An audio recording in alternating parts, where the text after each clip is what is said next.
नमस्कार, मेरा नाम है डॉक्टर स्वाति टंडन। मैं एक ईएनटी स्पेशलिस्ट हूँ और सरिता विहार में प्रैक्टिस करती हूँ।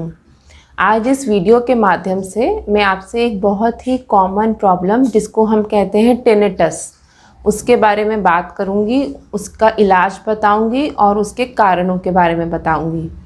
टिनिटस जो कि हम आम भाषा में बोलते हैं और हिंदी में हम इसको बोलते हैं कान में घंटी जैसी आवाज़ आना। ये बहुत ही कॉमन सिम्टम है कान के मरीज़ों का। ये साउंड कुछ भी हो सकती है, जैसे लगता है कि कान में घंटी बज रही है, या बजिंग साउंड हो सकती है, या फिर हिसिंग साउंड हो सकती है। तो ये किसी भी तरह से आपके कान में आवाज़ आ सकती है ना। अब ये टिनिटस क्या है? टिनिटस एक वैसी आवाज़ है जो सिर्फ आप ही को सुनाई देती है, लेकिन बाहर ऐसी कोई आवाज़ नहीं है। कान के बाहर ऐसी कोई आवाज़ नहीं है, लेकिन किसी को अगर वो आवाज़ सिर्फ उसी को सुनाई देती है विदाउट एनी एक्सटर्नल साउंड, तो उसको हम बोलते हैं टिनिटस। ये दो तरह के होते हैं, या तो इसको हम बोलते हैं सब्जेक्टिव टिनिटस या फिर हम इसको बोलते हैं ऑब्जेक्टिव टिनिटस। अब सब्जेक्टिव टिनिटस का मतलब है कि कोई भी बाहरी ऐसी साउंड नहीं है, लेकिन फिर भी मरीज़ को उसके कान में आवाज़ सुनाई देती है। इसका मतलब है सिर्फ मरीज़ को ही वो आवाज़ आती है और डॉक्टर उस आवाज़ को नहीं सुन सकता। इसको हम बोलते हैं सब्जेक्टिव टिनिटस, और ये ज़्यादातर अक्सर टिनिटस सब्जेक्टिव ही होता है। ऑब्जेक्टिव टिनिटस बहुत ही कम मरीज़ों में पाया जाता है, और इसका मतलब ये होता है कि अगर डॉक्टर भी कान के ऊपर स्टेथोस्कोप रखेंगे तो उन्हें भी वैसी आवाज़ सुनाई दे सकती है। तब हम इसको बोलते हैं ऑब्जेक्टिव टिनिटस। तो अब हम बात करेंगे कि ये टिनिटस होता क्यों है, किन कारणों से होता है और इसका क्या इलाज है। तो टिनिटस या तो कभी कभी जब शुरू होता है तो बहुत हल्की सी साउंड होती है, और अक्सर लोग उसके साथ जीना सीख लेते हैं और फिर वो कोई इलाज नहीं लेते। लेकिन कभी कभी यही टिनिटस बहुत ज़्यादा साउंड होती है, उनको दिन भर परेशान करता है, रात को नींद नहीं आती इस कान की आवाज़ के कारण, और साथ में सुनाई में कमी भी आ जाती है।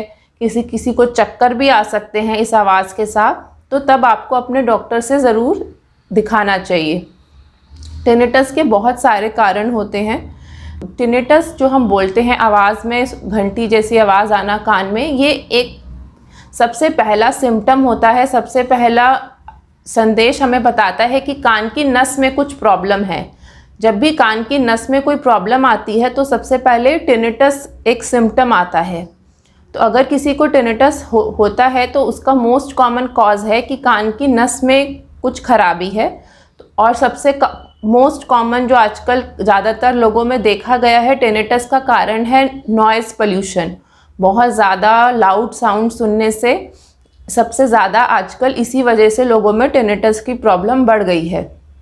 दूसरा जो मोस्ट कॉमन कॉज है वो होता है उम्र के साथ साथ जब सुनाई में कमी आती है, सुनाई की नस कमज़ोर होती है, तो टिनिटस भी देखा गया है। इसके अलावा कुछ मेडिसिन्स होती हैं जिनकी वजह से कान की सुनाई में कमी आ जाती है, जिनकी वजह से कान की नस कमज़ोर हो जाती है।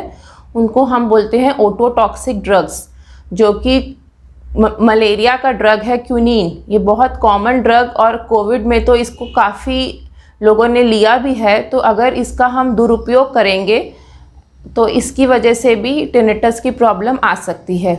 इसके अलावा कुछ टिनिटस के दूसरे कारण भी होते हैं, जैसे कान में कुछ बीमारियां होती हैं जिनकी वजह से भी ऐसी प्रॉब्लम आ सकती है।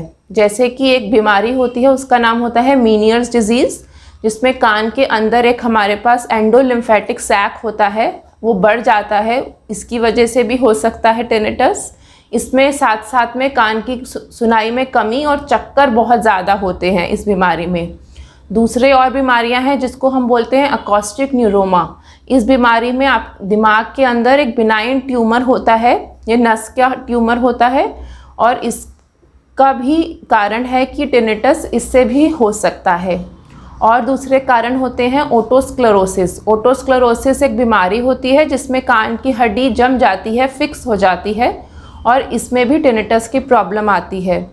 और कुछ लोगों में बहुत ज़्यादा वैक्स इकट्ठा होने से भी टिनिटस की प्रॉब्लम हो सकती है, या फिर कान के पर्दे में कुछ प्रॉब्लम है। अगर कान और नाक के बीच में प्रेशर ठीक नहीं है, यूस्टेशियन ट्यूब जो होती है दोनों को कनेक्ट करती है, अगर उसमें कुछ प्रॉब्लम है तो भी मरीज़ों में टिनेटस की प्रॉब्लम हो सकती है।